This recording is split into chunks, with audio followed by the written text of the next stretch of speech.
morning, everyone. Today we are going to deal with environmental science.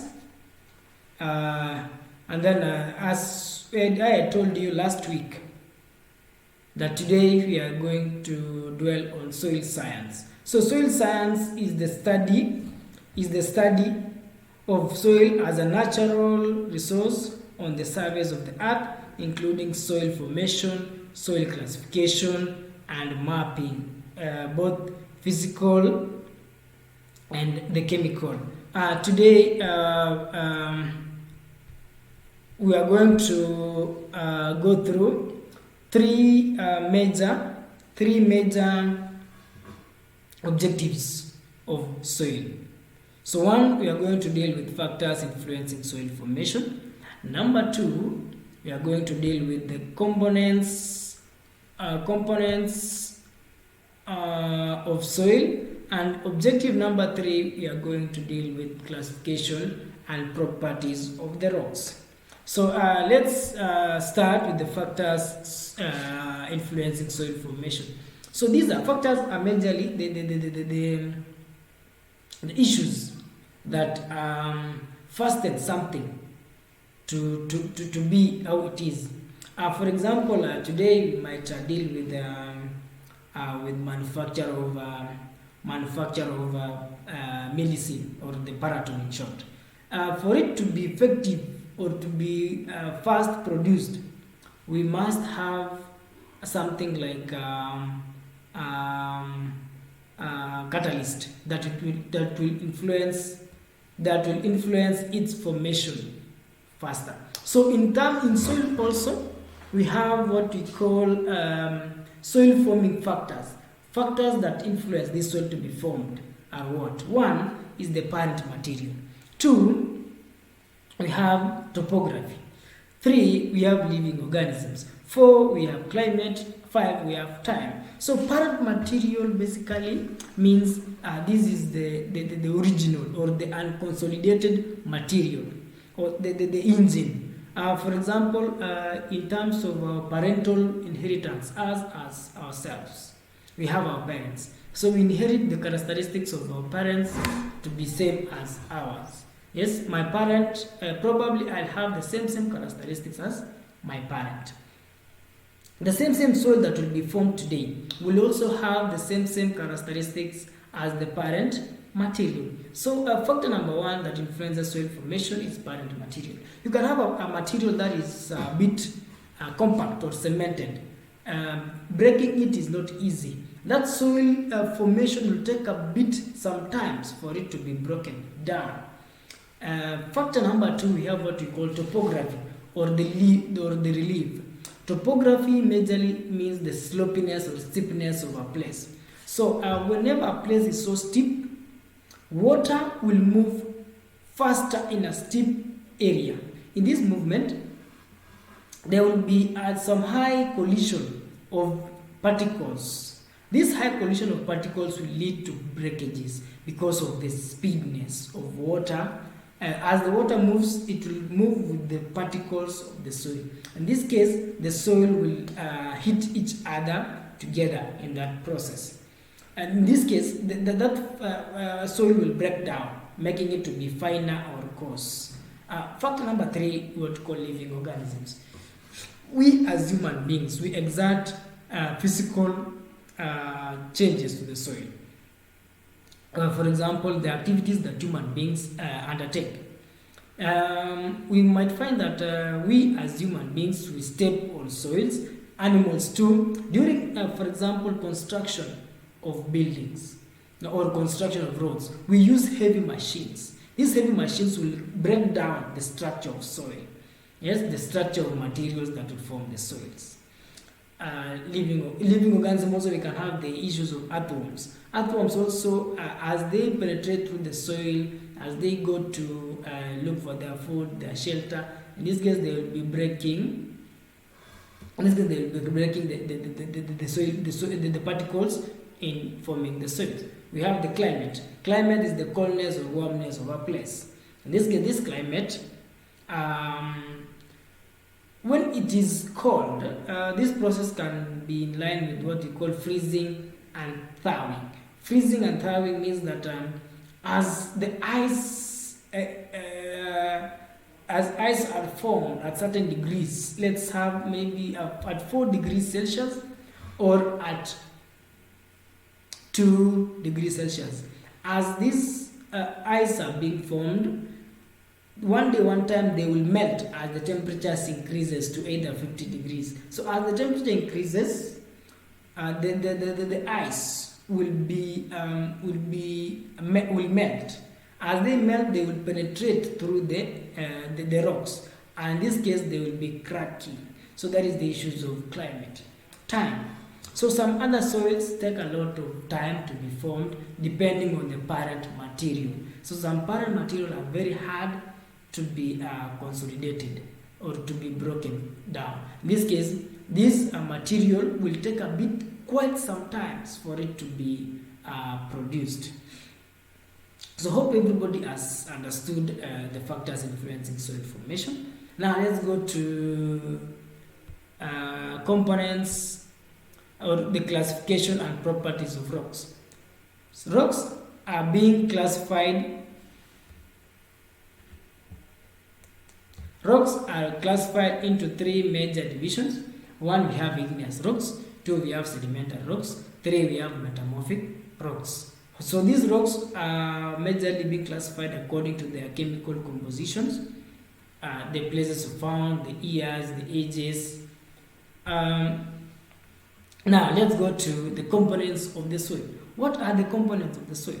Components of the soil, these are the things that are found in the soil, or these are things that are made up or are collectively involved in making soil.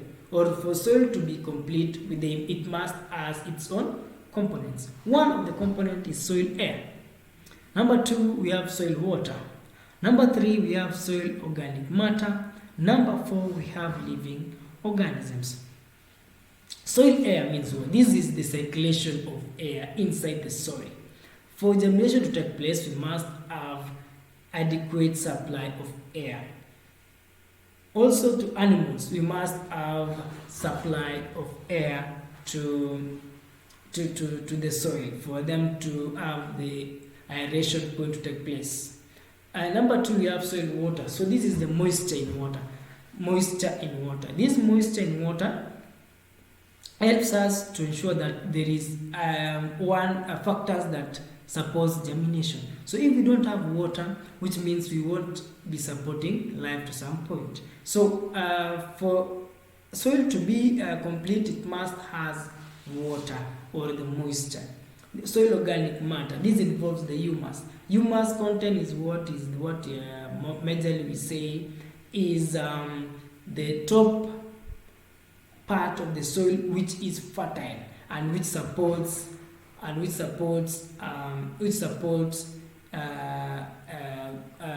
supply of nutrients to the plants. Lastly, we have living organisms. This involves the earthworms, the earthworms which are in the soil. We have also animals which are living in the soil. These animals helps us in disintegrating the soil parts. Next, we are going to deal with soil weathering. Soil weathering is the disintegration of soils into other particles, or the decomposition of the rock matter. And the decomposition of the rock matter, agents of weathering, we have the physical agents. Under the physical agents, we have the physical processes, which involves the flocculation, exfoliation. Exfoliation majorly deals with the temperatures. We have flocculation. We have action by human beings. Yes, we have freezing and thawing. And then we have chemical weathering. Chemical weathering involves hydrolysis, hydration, oxidation, and reduction. Biological processes majorly involves various forces that are being exerted by living organisms on the soils. Now let's deal with the factors affecting soil weathering. One, we have climatic conditions. Two, we have physical conditions. Three, we have chemical and structural conditions.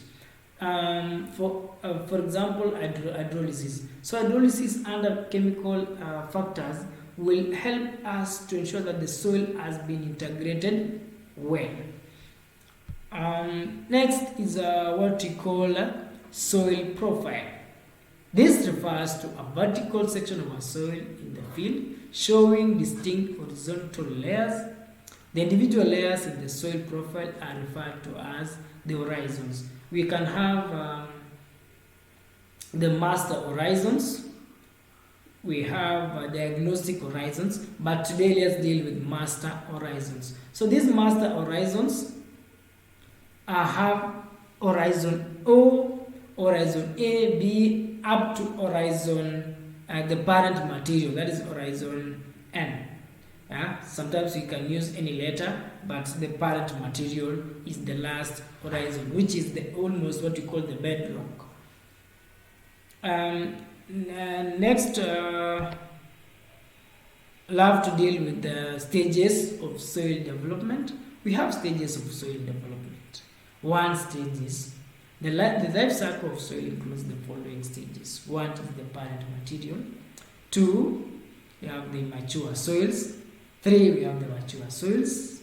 And four, we have the old soils. So these stages now will show us how soils are being formed. We start with the parent material. So this parent material disintegrates slowly by slowly. It disintegrates. And then it gives us the mature soil, the immature soils, which has not, this immature soil has not, it has not mixed with the humus content, and that's why we call immature soils. In other form, under the soil classification criteria, the United States Department of Agriculture soil classification point, we have what we call empty soils. So these empty soils are what are referred to as immature soils. And then we have stage number 3, we have mature soils, e.g. the molly soils. So the molly soils are these soils which has taken a long time, it has now matured, it has mixed with all other soils, and that's why we call it molly soils, the mature soils. And then we have the old soils. So these are soils that has taken some time, until they are not fertile enough, and this is what we call alluvial soils. Alluvial soils. Lastly, we are going to deal about, we have seen the master horizons. Now we are coming to see the diagnostic horizons. Now, these diagnostic horizons are what? These are combinations of specific soil characteristics that are indicative of certain classes of soils. Are combinations of specific soil characteristics that are indicative of certain classes of soils. So characteristics of different horizons are due to soil forming processes. Thus, diagnostic horizons for separating soil units is based on resultant quantitative morphological properties that have identified value.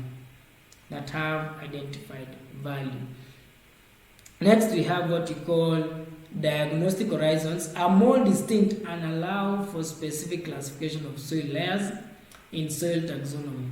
They differentiate among soil orders, suborders, grade groups, and subgroups. That is the end of our lesson today. So what have you learned? What have you known about soils?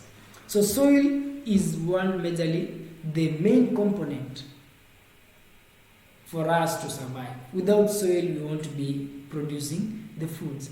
And that's why it is our mandate now, as we've known all the characteristics, as we've known all the factors, as we've known all the components of soil. It's now our mandate to ensure that we take care of the soils, we use all the guidelines available to ensure that we protect and we conserve the soil for sustainable agriculture. We have factors affecting weathering, that is the physical factors, the chemical factors, and so forth. We have the components of soil. That is, we have component number 1, that is soil air, soil water, soil living organisms, and then we have also the soil profile. Under soil profile, we have diagnostic horizons. We have this one, other one, master horizons. Yes. So I'm going to give an assignment. Can you write this one? Differentiate between diagnostic horizons and master horizons. When we meet next, we'll have to go through. Thank you very much. Have a fruitful morning.